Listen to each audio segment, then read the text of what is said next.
We're always chasing what's new, the latest and greatest. But what if the real genius, the real value, is hiding in what we call used? Today, we're going to crack open this idea that end-of-life products are actually full of incredible potential. Think about that for a second. What if that label wasn't a dead end, but an invitation? A chance to totally rethink how we make things, use them, and what we consider valuable. That's the huge idea we're jumping into today. So, to really get how we can turn what looks like trash into treasure, we first need to look at the kind of broken system we have now, and then explore the powerful alternative that's emerging. For decades, we've been stuck in what's called a linear economy. It's simple, really. You take resources, you make something, and then you throw it away. A one-way ticket to the dump. But the game is changing. Now we're talking about a circular economy, where we keep all those valuable products and materials in the loop, giving them a second, third, maybe even a fourth life through things like remanufacturing. Okay, so you've probably heard a bunch of words thrown around. Repair, refurbish, remanufacture. They kind of sound the same, right? But trust me, they are worlds apart. Let's get really clear on what they mean. First up, let's talk about repair. Think of this like a quick surgical fix. You've got a single faulty valve on a compressor. A repair just fixes that one valve to get it up and running again. It's targeted, it's direct, it gets the job done. Simple as that. Now, refurbishment, that's a pretty big step up. This is more like a full checkup.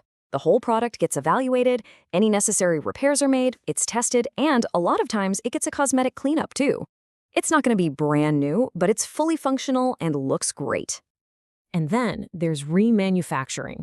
This, my friends, is the gold standard. A product is literally taken apart piece by piece. Every single component is inspected, cleaned, and either totally restored or just replaced. The final product has to meet and sometimes even beat the original factory specifications. The result? A product that is, for all intents and purposes, new. So you can see, the difference isn't just in the process, it's really in the promise. Repair makes it work, refurbishment makes it work well, but remanufacturing guarantees it performs like it just rolled off the assembly line. And that distinction, well, it changes everything. Now, this isn't just some feel-good environmental initiative. Oh no, this is about seeing green, as in money. This is a powerful business blueprint, and honestly, the numbers are just staggering. Get a load of this number, $94.1 billion. That's the projected size of just the global refurbished electronics market by 2030. That is a colossal amount of value being unlocked from stuff that might have just been thrown away. And it's not just about cash, it's about people. Research shows that for every 1,000 tons of products we reuse and remanufacture, we create somewhere between 8 and 20 skilled jobs. Compare that to recycling, which creates maybe 5 to 10 jobs. Or a landfill, which creates, well, almost none. The choice is pretty clear.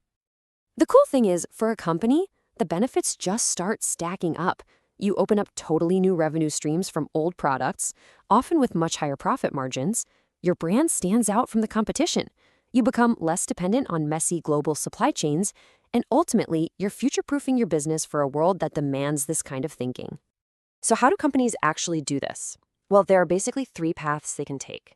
They can do it in-house to have total control over quality. They can partner with a third-party specialist to move faster and save on costs. Or they can let the market drive it, which means no direct investment at all.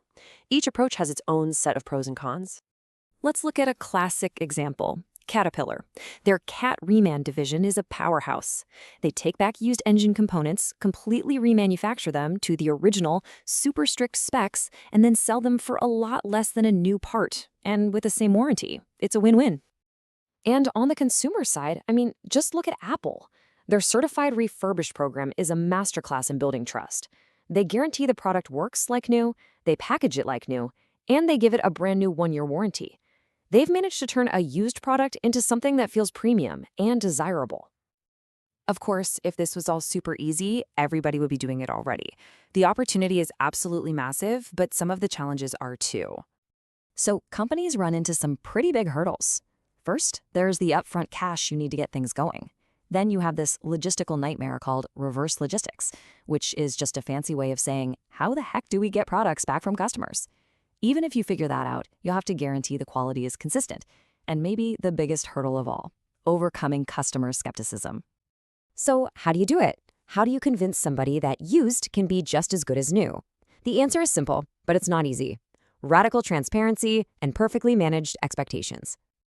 Dell does a brilliant job of this with their simple tiered system. You've got new and unused for things like open box returns. Then there's like new for their top quality refurbished stuff. And finally, scratch and dent for people who just want the best price and don't care about a cosmetic flaw. It's genius because it's honest.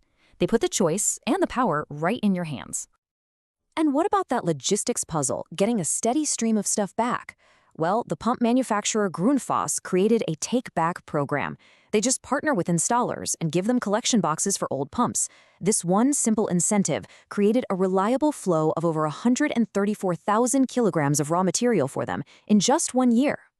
So, when you start to connect all these dots, from the definitions to the dollars, from the big hurdles to the clever solutions, the future starts to look very different. It looks remade. And this, right here, is the most important thing to take away from all of this. Remanufacturing isn't a niche, eco-friendly hobby anymore. It is now a core strategic pillar for any smart company that wants to be more resilient, more innovative, and more profitable. And hey, this isn't just some theory.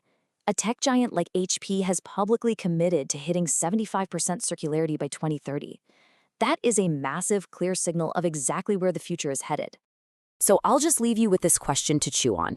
Whether it's in your home, your office, or your entire industry, what are the things we're treating as waste right now that are actually packed with hidden value just waiting to be unlocked?